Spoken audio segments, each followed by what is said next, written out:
The Bronx was cold and loud, but it was also invisible. Tourists never came to Fox Street. Tall buildings in Manhattan shined, but here, people hid their pain behind broken windows. Aria Thompson was a beautiful 24-year-old girl, but life had made her older. Her body was thin. Hunger had lived with her for years. Her eyes were tired, but still kind. Every morning, she woke up with fear in her chest. Fear that today would be the day her family would not survive. Their apartment was small and sick. Mold climbed the walls like black fingers. The floor cried when you walked on it. Pipes leaked all day and night. The air smelled wet and old. Her father, Harold, once had strong arms. He worked in a factory for 20 years. One loud day, a machine failed. His back broke. His legs never worked again. The company left him behind like trash. No help, no money. Now he sat in a cheap wheelchair. Diabetes ate his body slowly. Open sores covered his legs. Every night, pain stole his sleep. Aria heard him cry when he thought she was not listening. Sometimes he held her hand and said, "I am sorry, my girl. I wanted to give you more than this." Those words hurt Aria more than hunger. Her mother, Evelyn, was once full of dreams. She came from Jamaica with hope in her heart. She wanted to make dresses, beautiful ones. But sickness bent her fingers. Her hands shook. She could not sew anymore. When she cleaned houses, she worked through pain. One fall ended everything.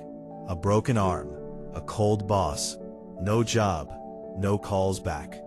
At night, Evelyn turned her face to the wall, so Aria would not see her cry. But sometimes she whispered, "Baby, I failed you." Aria always answered, "No, Mama, you are still here.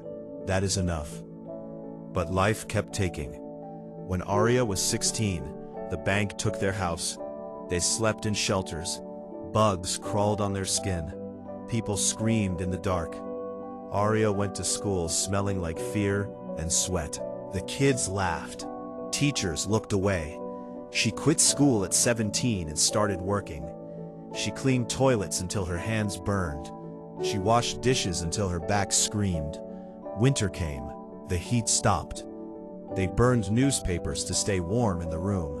Smoke filled their lungs. Harold's health got worse due to excess smoke inhaled.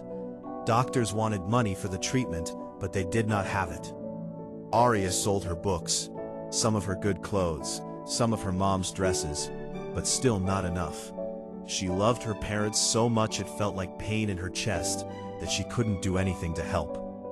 That night, rain fell hard. Aria ran home from work, only to see flames eating her building. Her heart stopped. She ran up the fire stairs. Smoke burned her eyes. She found her mother on the floor, gasping. She dragged her to the window. Then she went back to her father. The ceiling broke. Wood crashed down. Her legs snapped.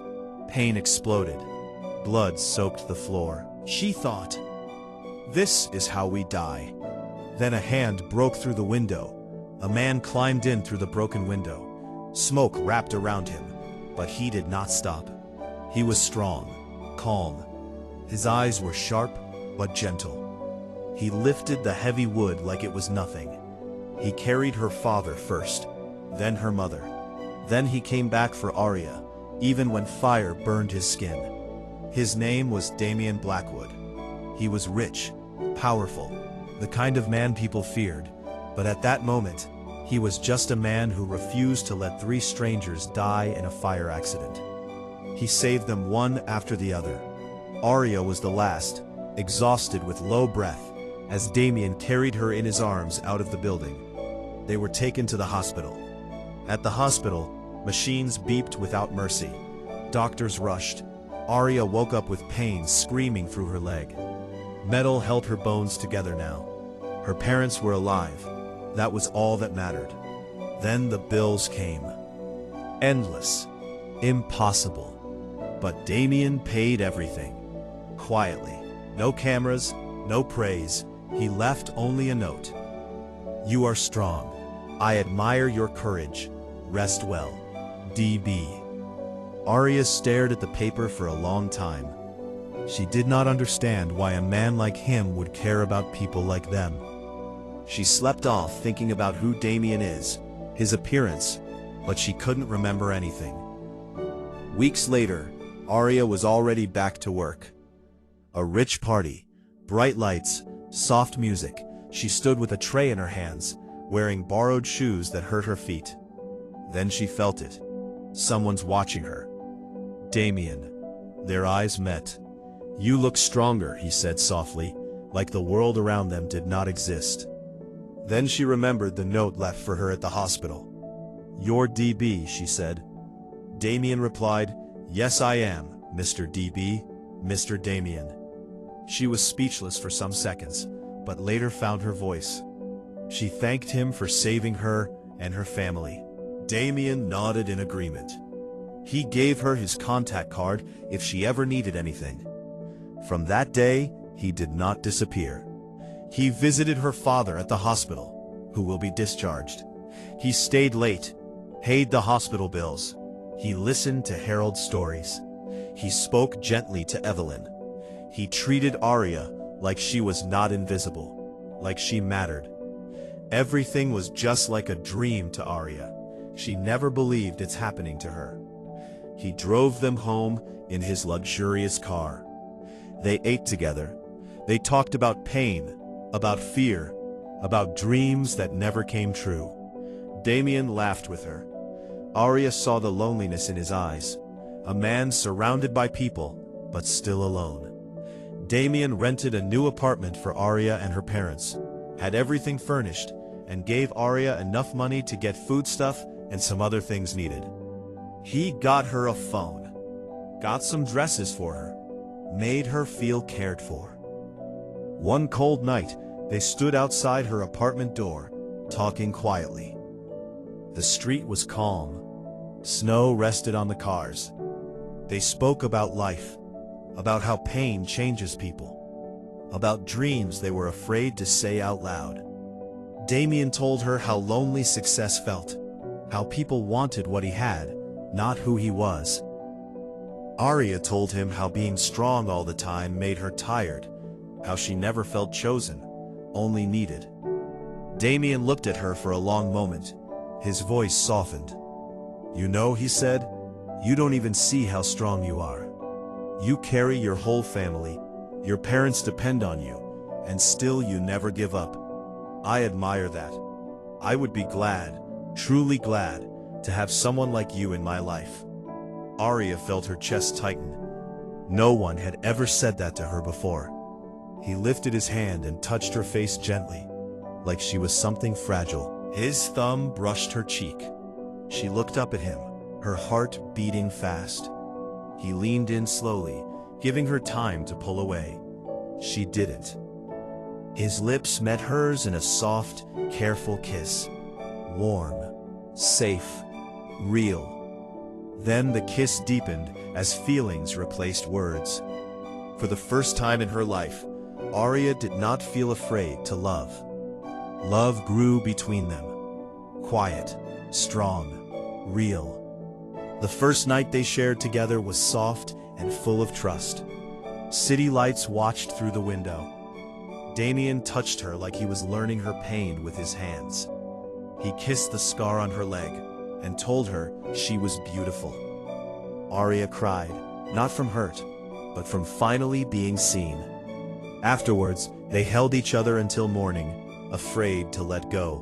Aria feels safe, sleeping in his arms. The next day, Damian took her on his private jet, high above the clouds. He held her close and whispered, "I love you." She believed him with her whole heart. Then everything broke when Victoria came like a shadow, Damian's ex-girlfriend. When Damian walked away from her years ago, something inside Victoria broke. She told herself she did not care, but every success he had felt like an insult. Every woman beside him felt like a thief. Then she saw Aria, poor, quiet, scarred, weak in Victoria's eyes. Victoria laughed when she learned Damian loved her. She will break easily, Victoria said to herself, and she did. Victoria followed Aria like a shadow. She learned where her parents stayed, what hospital they used, which doctors treated them. She paid people for information. She printed fake papers, fake birth records, fake photos. She cornered Aria while she's walking down the street. "You think you know him?" Victoria said. "You don't. He already has a child. My child. He never told you because you are nothing but a phase." Aria froze. Victoria threw fake papers at her. Fake photos. She leaned close and whispered, "If you don't leave him, I will make sure your parents lose their care. I know people. Poor families fall fast." Fear grabbed Aria's chest. Victoria entered her car and drove off. Aria stood still, felt confused and pained at the same time. Victoria called her again and again, sending messages, lies stacked on lies. She said Damian laughed behind Aria's back, said he paid for her family out of pity, said he would leave her soon anyway after he's done enjoying her. Aria stopped sleeping. Her parents saw the pain in her eyes.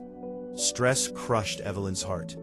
After some days, Harold's body failed again. He was rushed to the hospital. Damian called and called and called, but Aria did not answer. Her phone shook in her hand. Victoria's words rang louder than his voice. "She is lying," her heart said, but fear screamed louder. Damian searched for her. No answer, no messages, no goodbye. He drove down to her apartment, met nobody. Then a woman from the neighborhood recognized him near the building. "Your girl's parents," she said. "They are in the hospital. Real bad." Damian's face went white. He rushed into his car and drove fast down to the hospital. He found Aria sitting alone, her face empty, eyes red and broken. When she saw him, tears filled her eyes, anger exploded. "Don't touch me," she said. "I know everything. Your child, your lies. How can you lie to me?" Damian froze. "What child?" he asked. She screamed at him. She threw Victoria's lies at him like knives. Every word. Then he stepped closer, his voice shaking. "I never had a child," he said. "Never. Victoria and I ended years ago. She wanted control. When I left, she wanted revenge." He pulled out his phone, showed Aria the truth. Proof. He told her everything. How Victoria destroyed his past relationships. How he stayed silent to avoid drama. How he never thought she would hurt Aria. Tears fell down his face. "I would never use you," he said. "I love you. I love your parents. I love your strength. Please believe me." Aria broke. All the fear, all the pain, all the lies collapsed inside her. She cried into his chest like a child who was tired of being strong. He hugged her tight in his arms. Victoria was stopped. Her lies were exposed. Her name hit the news, but this time not with glamour, but with fraud, threats, identity crimes, hospital interference, emotional abuse, evidence stacked high. Her calls went unanswered. Brands dropped her. Doors closed on her. The same woman who once walked into rooms like a queen now sat alone in silence. In court, she finally cried for real. But no one came to save her. After some days, Harold survived surgery. Damian heard about it. He came to the hospital to see him too. He spent time with him, Evelyn, and Aria. In the hospital hallway, Aria held Damian's hand, like she was afraid he might disappear. As they were walking down the hallway, Damian holds her hand high up his chest. He asked her to marry him, with a diamond ring, not just with a ring, but with truth, with honesty, with love. Aria wasted no time. She said yes. Damian couldn't hide his happiness. They married in a quiet park after some months. No gold, no cameras, just hands held tight, just promises meant forever. They had children, their home filled with laughter. Damian never forgot where Aria came from. Together, they helped families who were forgotten, just like hers once was. Pain shaped them. Love healed them. And this time, love stayed. Victoria, on the other hand, lost everything she tried to steal. And the worst punishment was not prison or money lost. It was knowing that the man she tried to own chose love over fear, truth over lies. A woman who survived fire over a woman who lived in the shadows. Victoria watched from a distance as Damian married Aria, as their family grew, as their love stayed strong. And for the first time in her life, Victoria felt something she could not control.